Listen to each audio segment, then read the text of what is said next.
tahun 1990-an hingga awal 2000-an, WorldCom dikenal sebagai salah satu perusahaan telekomunikasi terbesar di Amerika Serikat. Namun ketika industri telekomunikasi mulai lesu dan gelembung.com runtuh, pendapatan perusahaan mengalami penurunan signifikan. Untuk menjaga citra positif di mata investor, manajemen WorldCom memutuskan untuk manipulasi laporan keuangan antara tahun 1999 hingga 2002. CFO Scott Sullivan menginstruksikan agar biaya operasional, khususnya biaya sewa jaringan line cost, dicatat sebagai investasi dalam bentuk belanja modal atau capital expenditure.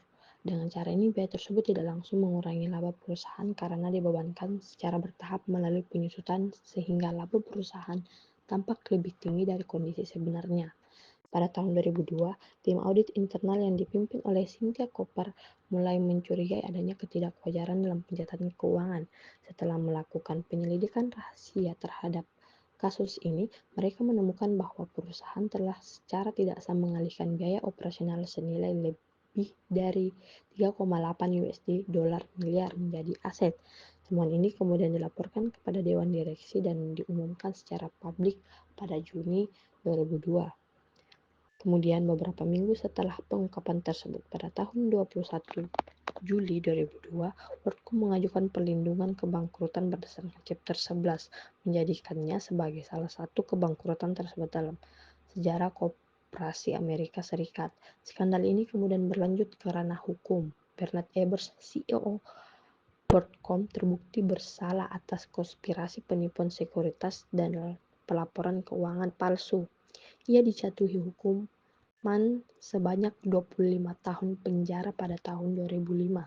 Sementara itu, CFO Scott Sullivan yang bekerja sama dengan otoritas dijatuhi hukuman 5 tahun penjara. Kasus ini menjadi titik balik penting dalam dunia audit dan tata kelola perusahaan, serta mendorong pengesahan Undang-Undang Sarbanes-Oxley tahun 2002 yang bertujuan untuk memperkuat regulasi dan pengawasan terhadap pelaporan keuangan perusahaan publik. Temuan audit menunjukkan bahwa manipulasi yang dilakukan oleh WorldCom bukanlah kesalahan teknis biasa, melainkan tindakan sistematis dan disengaja oleh manajemen puncak. Praktik ini melibatkan rekayasa, klasifikasi biaya, dan pelanggaran prinsip akuntansi yang mendasar. Audit internal berperan kunci dalam membongkar skandal ini. Sementara kegagalan audit eksternal menjadi pelajaran penting tentang perlunya independensi dan ketelitian dalam audit perusahaan publik.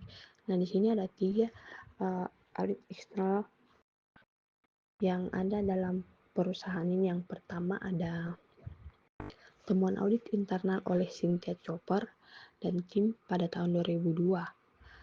WorldCom secara sistematis mengalihkan biaya operasional atau line cost menjadi belanja modal atau capital expenditure. Dengan mengklasifikasikannya sebagai aset tetap, biaya ini dibebankan langsung ke laporan laba rugi sehingga laba bersih tampak lebih tinggi dari sebenarnya. Kemudian ada audit eksternal oleh Arthur Andersen. Firma akuntansi Arthur Andersen, auditor eksternal WorldCom, saat itu gagal mendeteksi manipulasi ini secara tepat. Andersen mengandalkan data yang disajikan manajemen tanpa menggali lebih dalam ke pencatatan yang tidak wajar. Firma ini sudah berada dalam tekanan reputasi setelah skandal Enron dan akhirnya turun kehilangan kredibilitas setelah kasus WorldCom mencuat. Nah, terakhir, hasil audit setelah skandal terbongkar. Setelah skandal terbongkar, WorldCom melakukan perbaikan restatement atas laporan keuangannya. Laporan laba rugi direvisi untuk mencerminkan biaya operasional yang sebenarnya menghasilkan kerugian besar dibandingkan laba semua sebelumnya.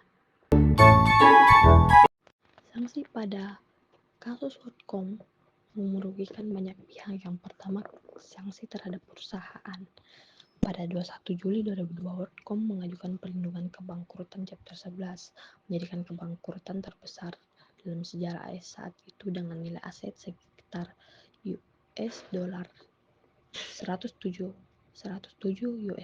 miliar dan utang lebih dari $41 miliar. Nah, yang kedua ada sanksi terhadap individu.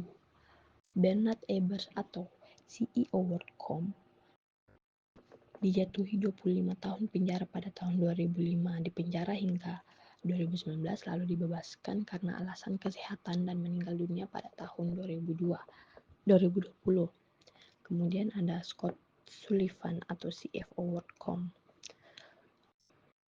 dijatuhi 5 tahun penjara setelah mengaku bersalah dan menjadi saksi penuntut melawan Ebers.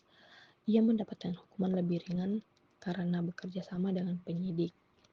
Selanjutnya ada David Mathers atau Controller WorldCom, dijatuhi 1 tahun penjara setelah mengaku bersalah atas keterlibatan dalam manipulasi laporan keuangan. Beberapa staf akuntansi lainnya juga dikenai dakwan dan menerima hukuman ringan atau hukuman percobaan setelah bekerja sama dengan pihak berwenang. Dan kemudian ada sanksi regulator dan reformasi sistem. Sarbanes-Oxley Act atau XOX 2002 mewajibkan pimpinan perusahaan bertanggung jawab atas laporan keuangan, memperketat pengawasan dan prosedur audit, dan membentuk Public Company Accounting Oversight Board atau PCAOB untuk mengawasi auditor independen. Nah, yang terakhir ada dampak terhadap perusahaan WorldCom. WorldCom mengajukan perlindungan kebangkrutan Chapter 11 pada Juli 2002. Perusahaan memiliki utang lebih dari 41 USD miliar, menjadikannya kebangkrutan perusahaan publik terbesar dalam sejarah AS saat itu. Investor dan pemegang saham kehilangan kepercayaan total terhadap WorldCom, menyebabkan harga saham anjlok hingga hampir tak bernilai. Setelah keluar dari kebangkrutan pada tahun 2004, WorldCom mengganti nama menjadi MCI Inc. pada tahun 2006. Verizon Communications mengakuisisi MSI, mengakhiri eksistensi WorldCom sebagai entitas independen. Kemudian ada dampak terhadap karyawan atau PHK massal. Lebih dari 17.000 karyawan kehilangan pekerjaan akibat kebangkrutan dan restrukturisasi. Banyak karyawan kehilangan nilai pensiun mereka karena dana tersebut diinvestasikan dalam saham WorldCom yang kemudian jatuh nilainya drastis. Kemudian ada dampak terhadap investor dan pasar keuangan. Ribuan investor, termasuk institusi besar dan individu, kehilangan miliaran dolar. Saham WorldCom yang dulunya sangat populer menjadi nyaris tak bernilai. Skandal ini membuat publik dan investor kehilangan kepercayaan terhadap integritas pasar modal dan akuntansi perusahaan publik. Kemudian dampak terhadap dunia audit dan regulasi. Firma akuntansi Arthur Andersen yang sebelumnya juga terlibat dalam skandal Enron dinilai gagal mendeteksi manipulasi dan kehilangan kredibilitas. Arthur Andersen akhirnya dibubarkan sebagai firma audit besar. Bersama kasus Enron, skandal ini memicu lahirnya Sarbanes-SOX 2002, undang-undang penting di AS yang memperketat tanggung jawab pimpinan perusahaan terhadap laporan keuangan, audit internal dan eksternal, perlindungan whistleblower, pembentukan Public Company Accounting Oversight Board atau PCAOB untuk mengawasi auditor independen, dan yang terakhir ada dampak terhadap pendidikan dan etika bisnis. Peningkatan pada kasus ini menjadi penting dalam dunia berpendidikan, khususnya di bidang akuntansi, keuangan, manajemen, dan hukum bisnis. Kisah Cynthia Chopper, auditor internal yang membongkar skandal ini, menjadi simbol pentingnya keberanian dalam mengungkap kebenaran di tengah tekanan. Itulah yang dapat saya sampaikan, kurang lebihnya mohon dimaafkan. Wabillahi taufiq wal hidayah. Wassalamualaikum warahmatullahi wabarakatuh.